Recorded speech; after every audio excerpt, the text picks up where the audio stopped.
We are Makilala TV, the first Filipino-American TV talk show in the New York metro area. Get to know us as we talk to the community leaders, innovators, advocates, and emerging artists who affect Filipino-American life.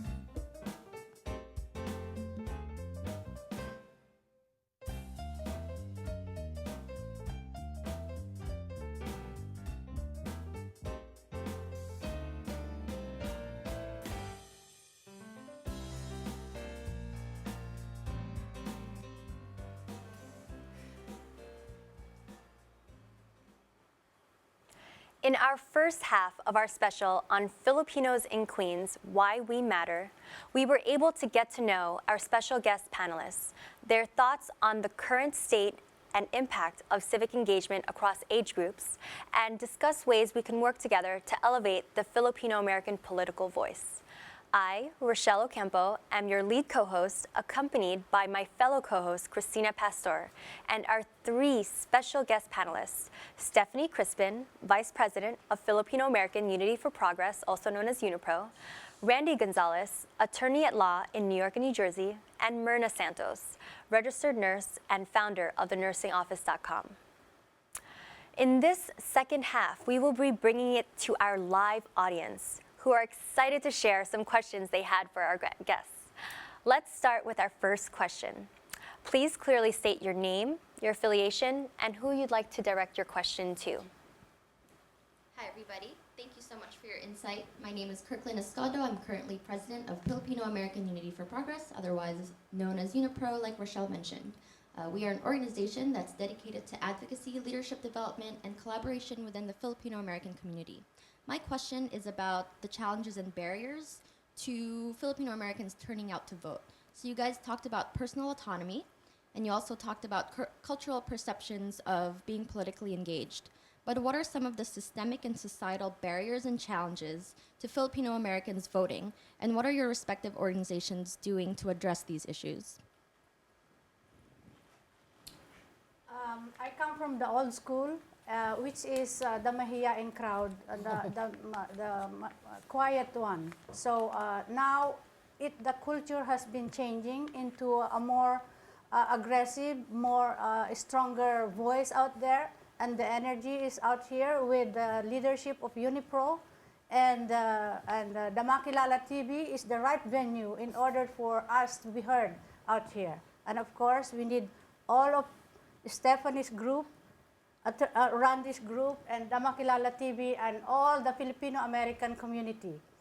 And there's only one piece of advice I need to tell you, which is know your stuff, fight for that mission, which is to be heard out there, be involved, and get the best seat in the House, which is the table of legislation. There may also be a language barrier as well. There are organizations like, I believe Albany, is it Albany?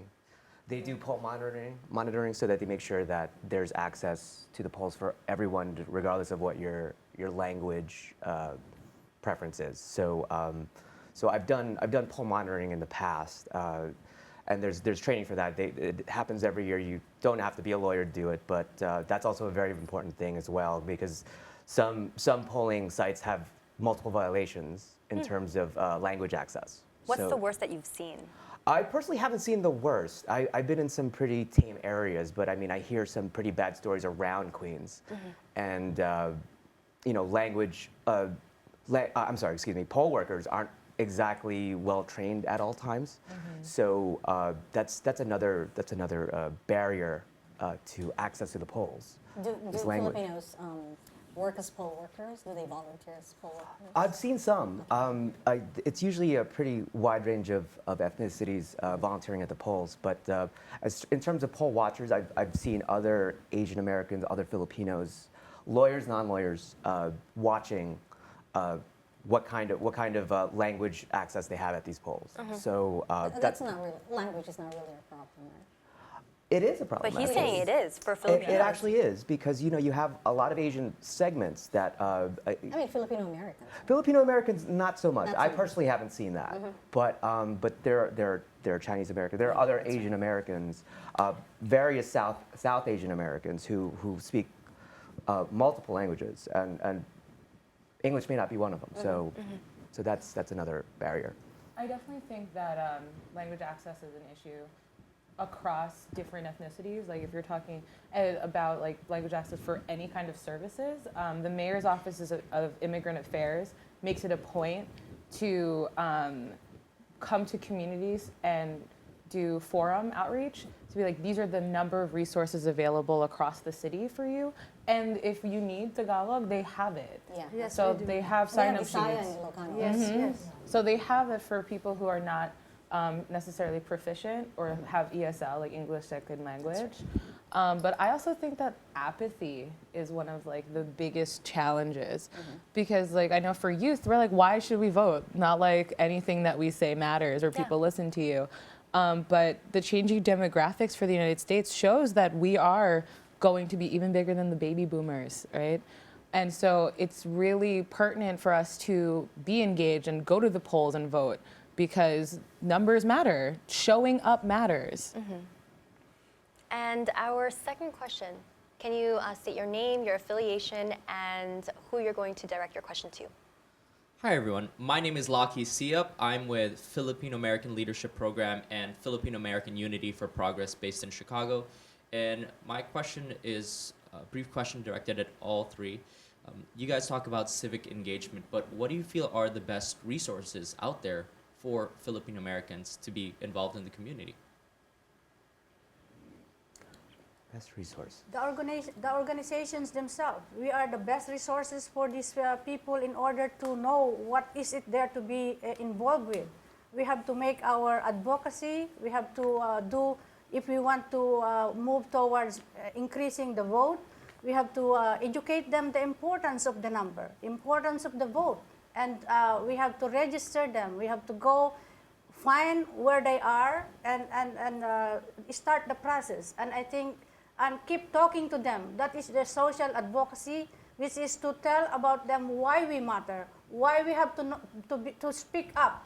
We are from the Mahiyain crowd. We have to speak up But when and you get say the that Mahiyain number. crowd, you mean the baby boomers? No, we Oh, are that's the just old. We are the old school. We were never taught how to talk against or to talk our minds. So it cuts across all generations. That's right. So now I come from the old school. Now I have to move up, speak up, and be heard. That's what I have been doing. That's the reason why I have the nursing office, not only to help the nurses who were bullied, who were trampled out there, to speak up, be heard, and this is us.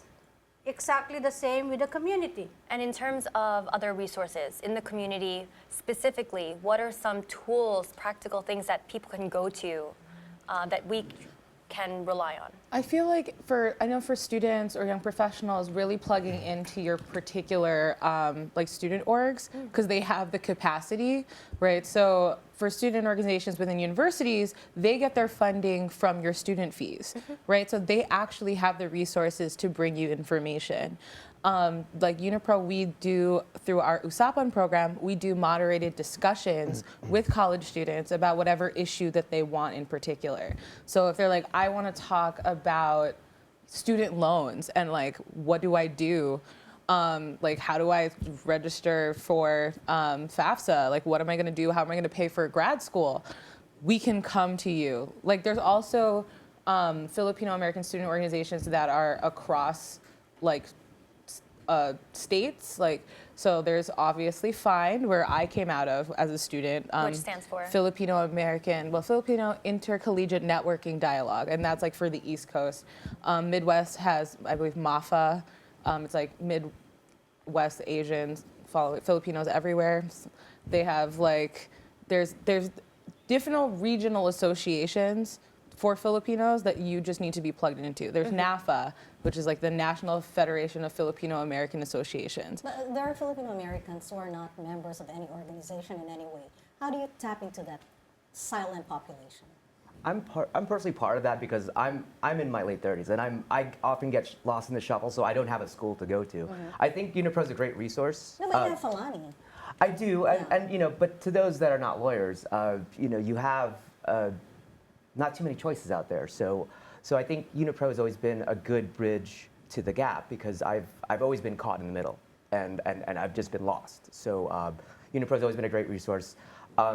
Just as a practical matter, to answer the question, Twitter's always been a great resource for me. So if I wanted to reach the public advocate, if I wanted to reach somebody, the controller, I've just tweeted out there at whoever the public advocate was, whoever the controller is, and I usually get a response within No a way. couple hours. Yes. Yes. Yeah, it's very effective. That Very, is very something effective. that I can start doing. Sometimes Yeah. it's more effective than Facebook. Oh, yeah, it's more more effective effective than than email. It's Facebook. more effective than Facebook. Twitter, It's like the most public responsive. shaming, you know? Because it's public. You Yes, have, exactly you right. have to talk to me because I spoke to you. Yeah. Right? So that's So- something that they could actually take home and use. They could Absolutely. basically tweet right now to their public I advocate. had a problem with my parents' property in Jamaica, in Queens, and I tried the public advocate's website. I tried their email. I did not get as fast a response as I got with Twitter. So as soon as I made it somewhat a veiled threat in the tweet, We're all gonna go to your Twitter feed and find that one. then I immediately got a response. So Okay. Twitter I've always found to be a great tool. I mean, I've done that for the MTA. I'd be like, why is there a delay on my train? They're like, there's signal problems. They responded to me on Twitter. Wow. It's an extremely public forum, so I've always found it to be a great tool. It's also very good for journalists. May I request an interview with you? They have to answer me because it's out there in the public. Wow. Right. I made a request for an interview. All right. And our third question. First of all, I have to apologize. I came in late. Yeah. Not a and I wasn't problem. able to catch up because I just came from a meeting from one of our funding partners in Long Island, Farmingdale, Long Island, New York. Yes. My name is Vern. And sometimes, I don't want to give my last name Okay. because my last name is Aguilera. And I'm not the uncle of Cristina Aguilera. Okay. Oh, just speak into the mic just Yes. so that we can hear your And to question. introduce myself briefly, I'm a retired CPA and I retired college professor as well. I am from Secaucus, New Jersey. And one thing that I want to share with you is I'm not mahiyain. I'm the walang hiya. It means to say I am an advocate of community blending, but a truly supporter of community building. And without saying so much, I'm now retired. I am now the president and CEO of PhilAid Foundation. Yeah, Advocacy, so simple. It's just there in the name. that's right. PhilAid, Filipino aid. Aid to those Filipinos who are in need in the Philippines. Okay. So as simple as that, my question, because this is a political thing, my question is this. Specific to Queens. So Queens, my question, it's not a question because it was already pointed out by the first is how do we change? For the millennials, I don't see it as an issue. They vote based on what they think should be voted, right? But for those who are coming, because Filipinos are continuously migrating. Do you agree with that? Yes. And the voting habits of those who are coming from the Philippines, it's hard to break. Number one is the mahiyain is one. And the other thing is this. They will vote based on this principle. Small favor, big gratitude mentality. All Filipinos, do you agree with me with that? Yes. They will vote because who will ask for them to vote? Like me. If I ask them to vote and they owe me a favor, whether they vote for whether they don't want to vote for the other one, but they're looking at me. So how do we address this issue so that Filipinos will vote based on what's their heart, based on the issues, based on what's their mind, and based on what is best for the community, and based on what is best for our country, the United States. That's right. That's all I can say. Anybody want to start? We have to change our culture, which is we are always thinking first that we are Filipinos. We are still thinking of the Philippines out there. We are not thinking of where we are and our second country. This is our country now, and we should be involved with the issues that affect us over here, not over there. So we see a lot of Filipino Americans with dual citizenship. They talk about the election in the Philippines. What about the election in the United States? It's all the same coming up. We are supposed to be thinking of what are the issues here, not in the Philippines. Yes, we do, but let's start with where we are. Be heard and be strong. I'd like to challenge that you can be educated in both U.S. and Philippines, and as a dual citizen, that you should have the responsibility to act on those responsibilities on voting on both Philippines and the U.S. So I think you should challenge everyone who is a dual citizen to do both. They shouldn't just do one. That's right. Yes. I think when you talk about people who think more about Philippine politics, you're talking about one demographics, really, the older generation. The older generation. Because people like them who were born here, they don't really care who the candidates are in Manila. That's true, very true. That's why I'm Yeah. speaking Actually, I of do. the. I know, I do too. Okay. Speak for yourself. For the 1%. Yeah. I'm speaking for the For elder, our generation. Yeah. In terms Right. of changing culture, I'm not going to be changing culture for somebody who's going to be older than me. So I mean, the only person that can change it is someone in their age group. And I tried to get my parents involved, and my parents have very different personalities. My father's very outgoing. My mother's very much to herself. Excuse me. So it starts with your family, and you can try to go outside of your family as much as you can, but. But that's the easiest way to go, is to get somebody who's that age, that particular age, to change culture. And it's not going to be me telling them what to do. That's So, true. yeah. I absolutely agree. I think that it's always about talking to one person. Just start the conversation, right? Like Randy, I talk to my parents all the time about these things. They feel like they're more likely to listen to you because you're their child, right? Like they can't just turn you off like they turn off the TV. Right. So it's like, no, this is why you should like care, right? Like explain it into terms that they understand too. Because a lot of the times the conversation's super wonky and we'll talk about things that are going on in Washington. Break it down and be like, if we have potholes, it's because you did not vote for a mayor who wanted to fix potholes. Right. What do they say? I mean, I'm curious about conversations between two generations. Do they actually listen to you, or are their minds made up? Are they stubborn in their ways? Unfortunately, they are. They are. All I can do is try to chip away and try to persuade, because I'm a lawyer, my business is persuasion.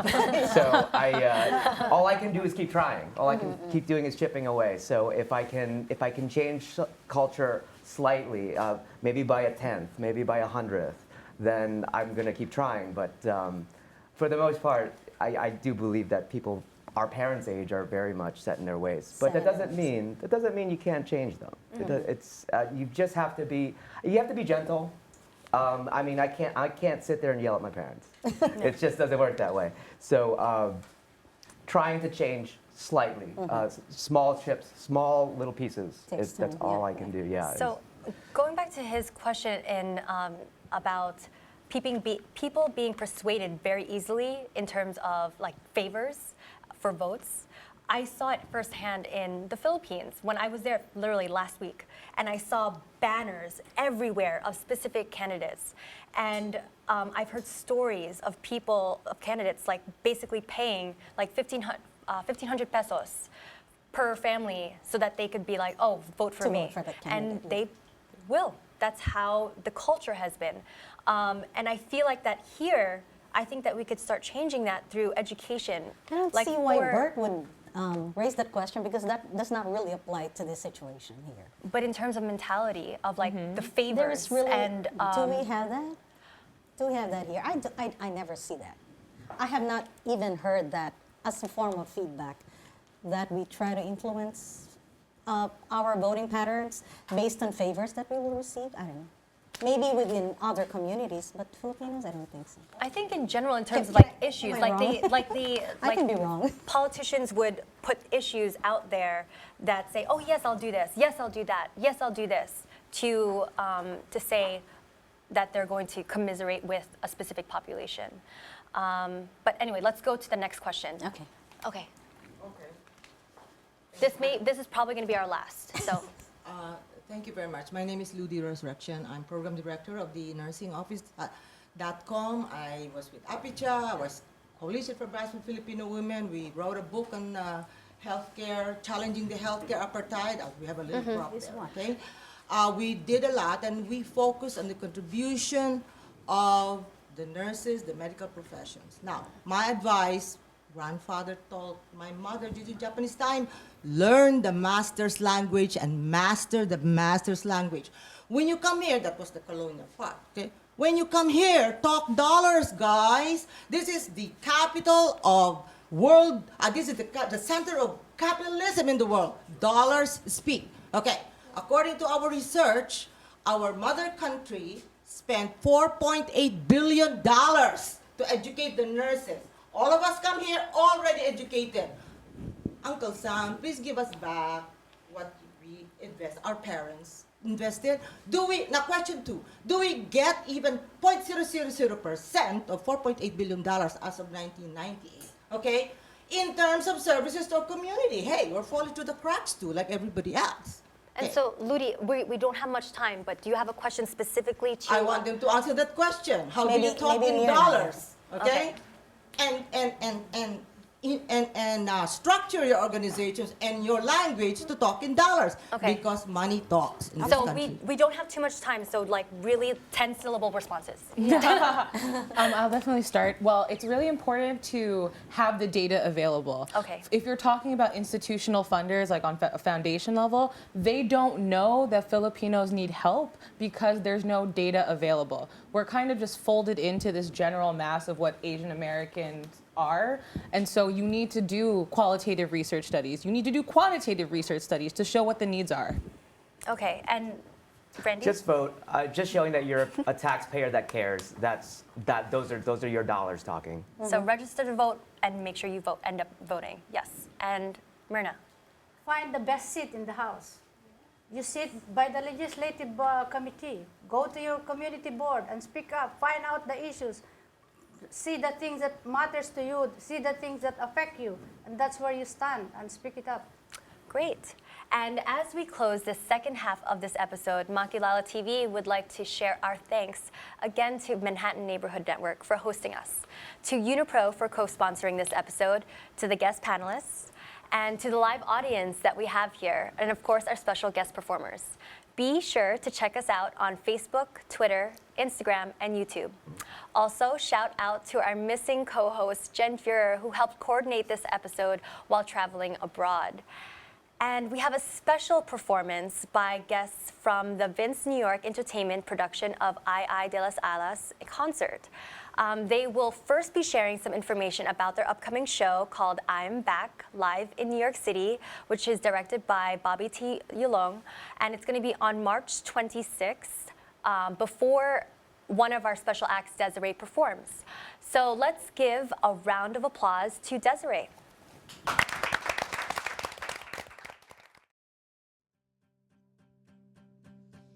There's a fire starting in my heart, reaching a fever pitch and it's bringing me out the dark.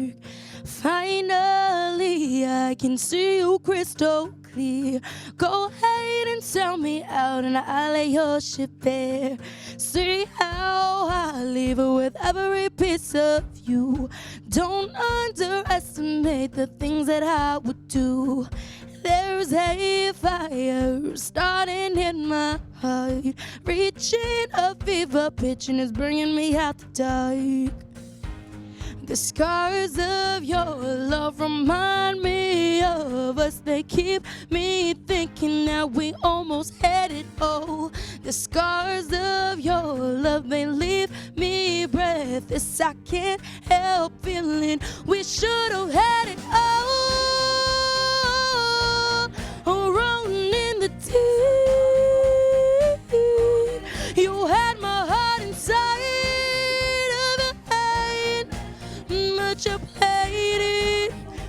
the beat. Baby, I have no story to be told, but I've heard one of you and I'm gonna make your head burn. Think of me in the depths of your despair. Make a home down there as mine sure won't be shared. The scars of your love remind me of us. They keep me thinking that we almost had it all. The scars of your love, they leave me breathless. I can't help feeling we should have had it all. Rolling in the deep, you had my heart inside of your hand, but you played it to the beat. Should have had it all. Rolling in the deep, you had my heart inside of your hand, but you played it with the beating. Throw your soul through every open door. Count your blessings to find what you look for. Turn my sorrow into treasure gold.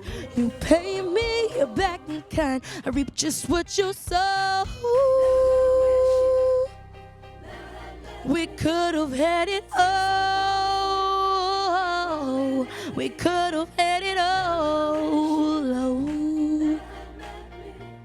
It all, it all, it all. We should have had it all. Rolling in the deep, you had my heart inside of your hand, but you played it with the beat. Should have had it all. Rolling in the deep, you had my heart inside of your hand, but you played it, you played it, you played it, you played it to the beat. Maraming salamat po sa inyong lahat.